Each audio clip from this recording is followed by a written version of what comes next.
Well, hello and welcome. Beckett Wolfe here from Adelaide Eternal, and I'm just going to trial another lightning round. So please bear with me. I'll see how I do. We're just going to do gameplay today, not drafting. And this is a blue-white, I'm going to call it mid-range deck because it's got some tempo elements and some control elements. And we're on the play here. And starting off, Seachrome Coast into Student of Warfare, we'll be able to either chart a course or level, depending on how aggressive we want to be. Opponent leads with Sheldock Isle, so I think they're on hard control. So I probably want to get a bit of card advantage because there's a good chance my opponent's going to be able to spot remove that Student of Warfare. So I'm going to go swing into Charter Course, draw 2 cards, and then Adelaide's a nice 3-drop to play next turn. My opponent going to untap and play Island into past turn, keeping up a mana leak or something. Because I've got a nice 4-drop to follow up with, I'm happy to just play into a mana leak there. And if the Adelaide gets removed, then I can more confidently cast my opposition. I'm going to go for the opposition here. They didn't show mana leak in the last turn, so there's a good chance they won't play it again there. Forgot to swing my Adelaide, but of course I'm keeping up the Student of Warfare to opposition lock them. And even with that minor misplay, I don't think they can do anything here since they're going to be completely locked from opposition. So not sure if I said it, but my opponent did concede after that. And we're going into game 2 now. Opponent's on the play. And this hand's okay. The Richardson Port makes hands like these really, really good. We've still got a turn 1 play, and then we can either go turn 2, white, and level up that Student of Warfare so we at least feel like we're using our mana, which is one of the things you want to be doing in your early turns. And Richardson Port will help us further into that mid-range game so that we can push it into the late game and at least do something to affect our opponents. But we're going for the level here instead of the Richardson Port. I'd rather get a clock on them, a genuine clock in the form of a 3-3, then start porting and picking in there with a 1-1. Basalt Monolith's pretty good here. I probably want to Council's Judgment it. Skyclave Apparition, a nice small upgrade on Council's Judgment because we get the 2-2 body and we can pressure a little bit more with the life total since we are going for a tempo plan. Drawing Charter Course there, very, very nice, of course, because it's a 2-drop more than anything else, so it means we get to cast it and then port. And we're certainly not on a mana denial plan, but we are on a tempo plan, and my opponent getting Jiraga Tree Speaker here does ruin that, so we are going to Council Judgment. It seems like a bit of a waste, but when our opponent's only on 3 life after a swing there and being able to port again, then it is strong enough and our opponent taps out there. Okay, welcome back. Game 1 of match 2 here, and it looks like our opponent's on the play. Our hand's decent, although a little bit slow, but once again, we've got that Richardson Port to really help out, and we do rip a Ponder. It's a whole bunch of gas, but we probably want to see at least 1 land in there, so I choose to shuffle it. Opponent's going to come in hard with the Figure of Destiny level up and bash in for 2. We don't have much else to do here besides port, but I'd rather port a white here than anything else, and it means our opponent can't cast a Thraben and crack the clue this turn. Kitchen Fink's a really, really nice play against what our opponent is doing, which is a slightly aggressive tempo build. Looks a bit like the Mirror, to be honest. Elite Spellbinder, fantastic, of course, because it's flying and it won't let me trade off with the Kitchen Finks. Bit of a small misplay there. I think my opponent thought I was going to block the Figure of Destiny and trade, so they thought they could get in a free damage with Thraben, but of course I blocked. Opposition here, just getting it out there because it's such a powerful spell while my opponent's tapped out. They answer with Skyclave Apparition, and I tap the Elite Spellbinder just to save 1 life. I've got Fractured Identity here. There are better things to Fractured Identity, but you can see the massive impact it makes. I hit their Skyclave Apparition, which gives me my own Skyclave Apparition, which eats their Elite Spellbinder, and I get the 4/4 Illusion. So we go from having 3-1 to 3-1 creatures swapped, and I get to start swinging in big now. Again, I choose to go the lesser Swords to Plowshares over a more powerful Teferi because I just want to push that tempo advantage and keep up Counterspell backup to preserve the current board state that I'm currently winning. And my opponent is out of cards, and I get to go Teferi, unsummon this, or sink it in, tuck it into the library, bash my opponent down to 2, and they've got 1 top deck to find an answer to all this, and of course they can't. Game 2 of match 2 now. Opponents on the play. We've got a decent hand. We're really seeing a lot of this Richardson Port and seeing how impactful it can be. Sometimes it's hard to tell how impactful it can be. It can totally ruin your opponent, but sometimes you just don't know. Very, very similar setup to the last one. I choose not to block there. I assume my opponent's only trading in because they really, really want they don't want the Esper Sentinel around because they've got non-creature cards to play. I can't block this time because they're keeping up planes and they can pump to a 2/2. I don't have much to do here, so I might as well swing in. I'm keeping up swords and a port. I forget to port. My opponent plays Elspeth. I get to draw off the Esper Sentinel. So at this point, I'm realizing I'm probably ahead on card advantage, but I'm behind on tempo. So I do elect to source to Plowshares to get a bit of that tempo back. I go for the Council's Judgment, don't want my opponent to get any more value here, and we're in a pretty good spot. We're on 13 life, but my opponent doesn't have much of a board state. Stoneforge Mystic finds sort of Fire and Ice, but I'm confident that the opposition will be able to get there. Having 5 mana to go opposition and Thraben is really, really important here to be able to tap down both creatures so that neither of them are going to be able to equip to Sophie. I could opposition lands in my opponent's turn, but then my opponent could use that mana to instant speed Stoneforge Mystic in the sort of Fire and Ice, so I just wait and I use opposition to tap down his guys in combat and tap down the Silver Blade just in case I do want to swing, although I probably won't want to. And Adelaide here is a really, really good run with opposition.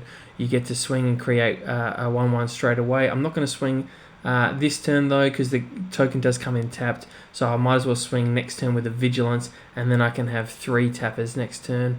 They play the Wanderer and pump Thraben, but it's not really going to do much since we're going to be oppositioning their creatures anyway, especially given that they've got double strike, and we might as well tap down that Stoneforge too. And here we go. Restoration Angel, going to play it main phase so that we get an extra damage on the Adelaide. It would be lethal for the Wanderer anyway, but might as well play around counter spells. Swing the Vigilance Adelaide into the Wanderer, killing it, and we keep up 4 creatures here for opposition. And my opponent at this stage might think they've got it, but you cannot beat such a powerful spell as opposition with just a few creatures out. It really is a premier card in this format. I'm able to tap down my opponent's team and Path to Exile the Archangel. I could hold up Fractured Identity, but at this stage I know I'm confident I can win this game without it, so I'm just going to sandbang that for a little while yet, and now I use it to nail in the coffin. All I really need is one more creature to guarantee that opposition, so I don't really need the power from Fractured Identity. I just need the creatures on board, and at this stage I can just tap down my opponent's entire team and a couple of their lands, and they're not going to be able to get out of it. They don't have any cards in hand anyway, so at this stage it's just mathematical for me to close this game out.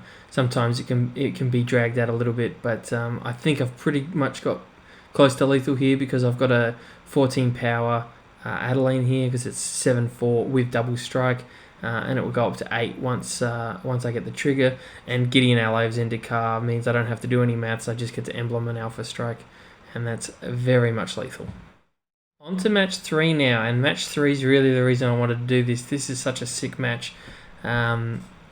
We start on the draw again, and my opponent gets such a ripper start. It's a shame, I really wanted that Esper Sentinel out there first to get a trigger off the Soul Ring, but that's okay. My opponent goes Porcelain Legionnaire into equip, so that's a turn 2 first striker equipped to Jite. I don't know if you've ever faced the Jite, but it's pretty difficult to beat, especially with a first striker. You need a lot of work to get around it. Basically, I'm desperate for a spot removal, so I'm this stage in my mind looking to get Brainstorm and finding Council's Judgment. I play Adelaide. Nothing I do here is going to be really good. Elite Spellbinder and Mother of Runes just get eaten off by the Jite straight away. Adelaide will get eaten off as well, but it's got 4 toughness, so at least I can hope that my opponent might misplay and throw all the Jite counters into the Adelaide, and I might be able to at least untap with a creature, something like that, or trade with it. Very hard to trade against the first striker. The power of Porcelain Legionnaire is being shown here as well as the power of Jite. Porcelain Legionnaire, a really nice cheap way. My opponent does a bit of a weird tactic here, pumping all the +2/+2 effects into the Porcelain Legionnaire, but it's going to be strong enough to beat us anyway, so we go to game 2. Game 2, this time I'm on the play, and I've got a decent hand. The Brainstorm lets me manipulate, but keep in mind Brainstorm's just a little bit more lackluster in this format than it is in Constructed because there's no fetch lands or very few fetch lands. Ponder's much stronger, but I'll keep it, and I'm able to Urza's Saga, make some 1/1s, and my opponent just kept a no lander. I assume they had a Black Lotus hand and wasn't able to deploy it. It's a bit of a weird match, but this is what it all comes down to.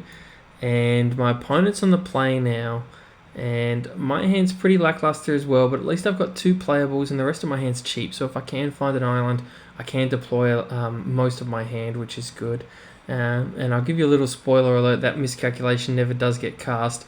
We get to lead out with Esper Sentinel. My opponent got to go Sol Ring Sensei's top, which is kind of annoying because once again, they got to Sol Ring before I got to Esper Sentinel, so I don't get the draw card. But they do activate top, and top's going to be pretty cumbersome for them over the course of the game with Esper Sentinel out. They chose to play into the Sentinel and I draw, and I wouldn't mind keeping a little track of how many draws I get off the Esper Sentinel. It's going to be pretty hard to do while I'm playing and talking at this rate of play, but I do get quite a few over this course. I realise because I'm missing my land drops, the only way I can win is by tempoing my opponent out, swing for 4 a turn, Swords to Plowshares on a huge Sundering Titan. Sundering Titan is going to hit my land and his land, and I'm going to Swords, and it's going to leave the battlefield trigger, hit my land and his land. So my opponent's actually not up any card advantage as a result of the Sundering Titan, but they're in such a dominating position because I gave them 7 life with that Swords, and like I said, I'm trying to go for an aggressive tempo play here.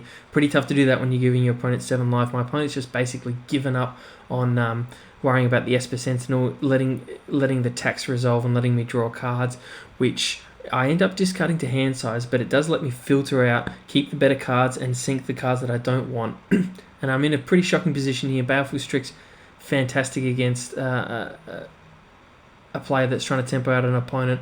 Lodestone Golem here, taxing an already taxed mana base, and my opponent is able to keep playing top and keep letting me draw, but I'm struggling to get back in this game. My opponent's tapping for 1, 2, 3, 4, 5, 6, 7, 8 mana, and they play G10. I'm just going to pause it here. Somehow, from this position, I don't mean to spoil, guys, but from this position, I end up winning. Now, admittedly, my opponent does a few misplays, arguably a couple of blunders. I think I make one very minor misplay, but otherwise I play very tight, and it's just a testament to show why you should always stick in there.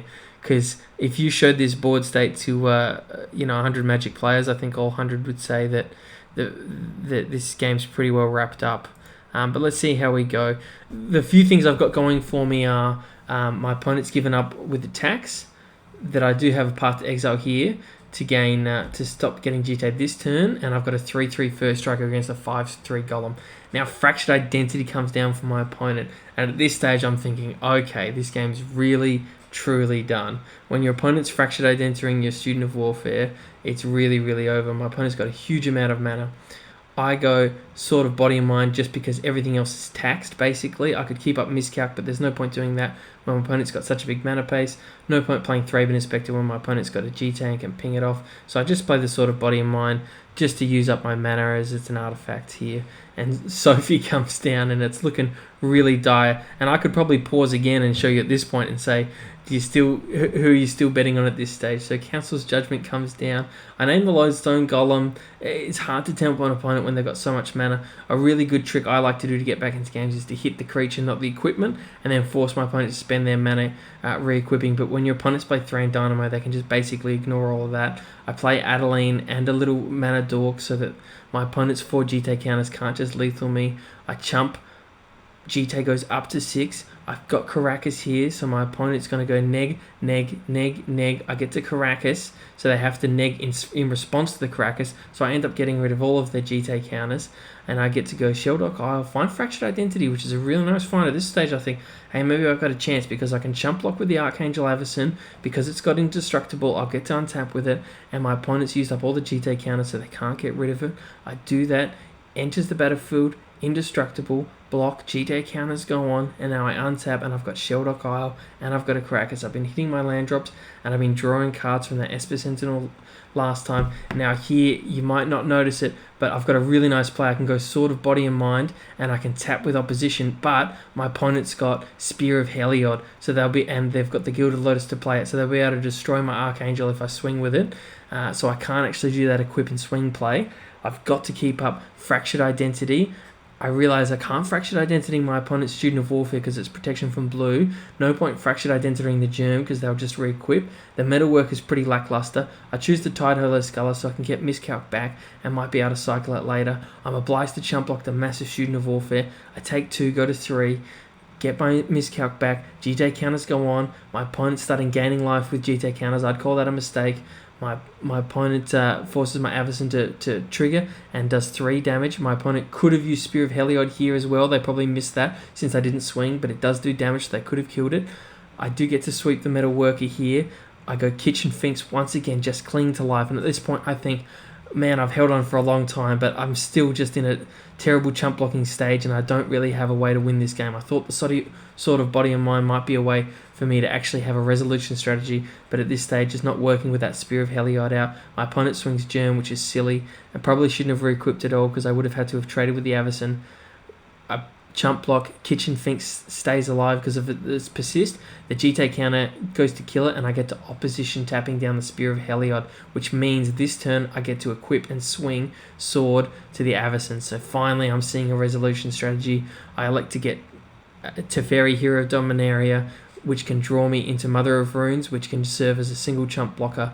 My opponent should have kept the GT counters on. Big mistake from them. I get to keep Karakas up as well. Chump block. Same again. My opponent goes to GT, neg on the wolf, and I get to opposition the Spear of Heliod. So I'm doing the same thing here, and my opponent's only got 6 cards left in their library. I get to swing, and life totals don't matter because my opponent mills out. I draw a Cryptic Command off the Teferi, and I'm in a suddenly dominating position. Well, wowee, thanks heaps for watching, guys. I really enjoyed that match. I didn't record it traditionally, but it was such a good match. I wanted to show it to you, and what fun it was. I reckon there was about 3 moments there where you could have paused it and shown that board state to a lot of players, and basically all of them would have said it's a done deal. My opponent did make a few misplays, as I said, but overall it just shows why you should stick in there and keep fighting, because you can win them. Also, keep in mind my opponent only had 2 minutes and 20 seconds left by the end, so I think they felt a little bit rushed from the time pressures from earlier. I'm Beckett Wolfe from Adelaide Eternal. Thanks for watching.